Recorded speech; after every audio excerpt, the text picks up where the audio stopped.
Ron Jenkins, Associated Press. The Cowboys should take care of Demarcus Lawrence the way the Rams took care of Aaron Donald last year. The Rams made Donald the highest-paid defender in the NFL, for a few hours, anyway, after long but mostly constructive negotiations last August. Donald showed up for work healthy and happy, won the Defensive Player of the Year award, earned some MVP buzz and helped lead the Rams to the Super Bowl.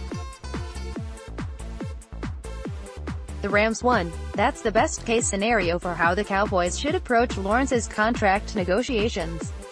Unfortunately, there's also a worst-case scenario, the Khalil Mack Raiders situation. Mack, like Donald and any other employee of his stature, wanted a big money extension last off-season. But talks with the Raiders went sideways. Egos got involved. The Raiders ended up trading Mack to the Bears on Sept. Mack then signed an extension with the Bears for even more money than what Donald received. Mack had an all-pro season for a playoff team. The Raiders went 4-12. They earned some draft capital, which made them favorites of the See Who's Laughing in 5 years crowd, but they were unwatchable and irrelevant last year. The Cowboys don't want to win the draft capital trophy. They want to win the Lombardi Trophy, sooner rather than later. They cannot do that without Lawrence. That means they must find a way to pay him what he's worth. The Cowboys franchise tagged Lawrence for the second consecutive year in early March. Assuming he signs his franchise tag offer, which isn't a 100% safe assumption in this post-Le'Veon Bell reality, he will play for $20.5 million this year.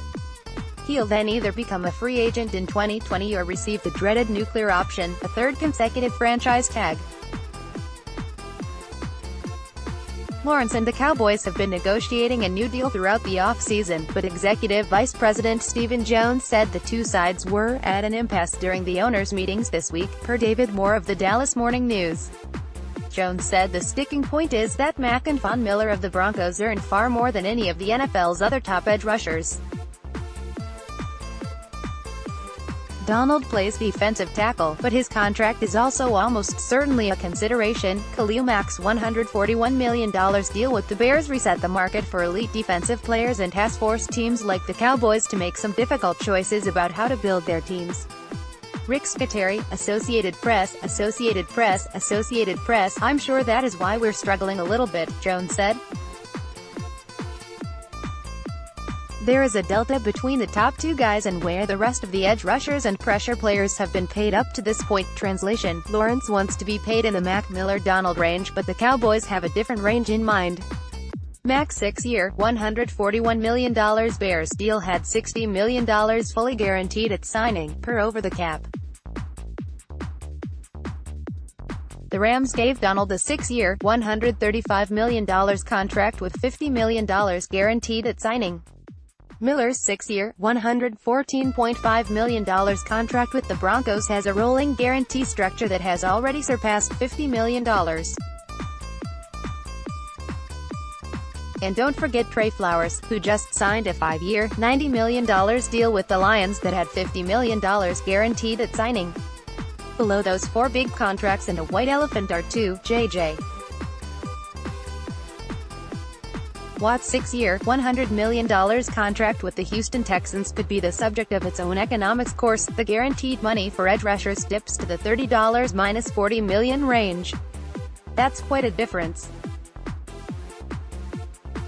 Hence the impasse. Calvin Watkins of The Athletic reported the Cowboys and Lawrence are only $2.5 million apart on average annual salary, but focusing on the average can be misleading.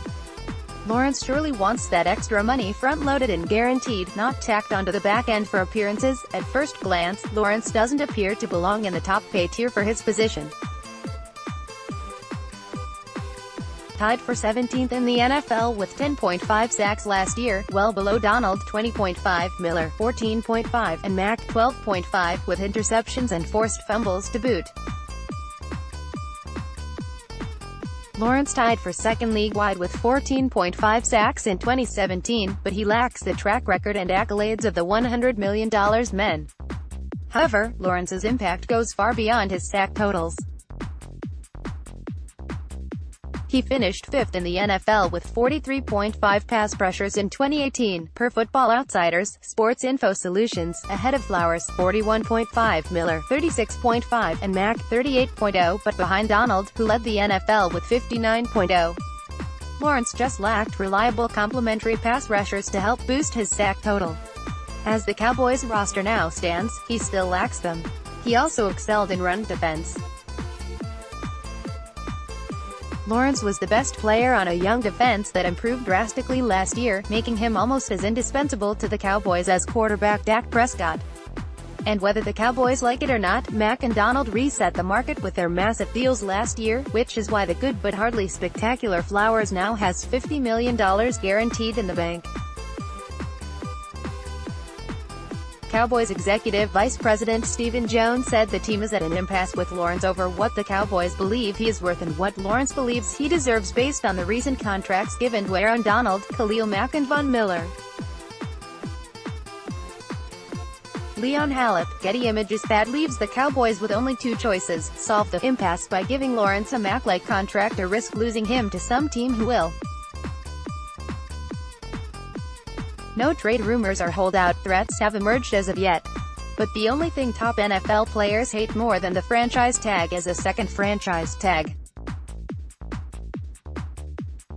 When a team resorts to tagging a player to keep him off the market for 2 straight seasons, the player often looks for ways to escape, whether through trade demands, conscientious objection, bail, or playing financial chicken until the team blinks. Kirk Cousins. A complicating factor in this impasse is that the Cowboys, in a surprising development, are now trying to plan for their financial future instead of setting Jerry Jones' money hose to turbojet, soaking all of their favorite players with cash and worrying about the salary cap consequences later.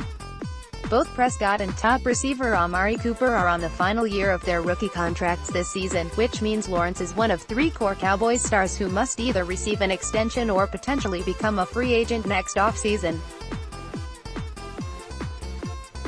Even Jera and Son have only so much cash to throw around. And if they don't juggle the size and structure of the contract extensions carefully, the Cowboys could overspend on a few of them at the expense of the rest of a not-quite Super Bowl caliber roster. Hence, the pay-as-you-go strategy for Lawrence. But the franchise tag cuts both ways.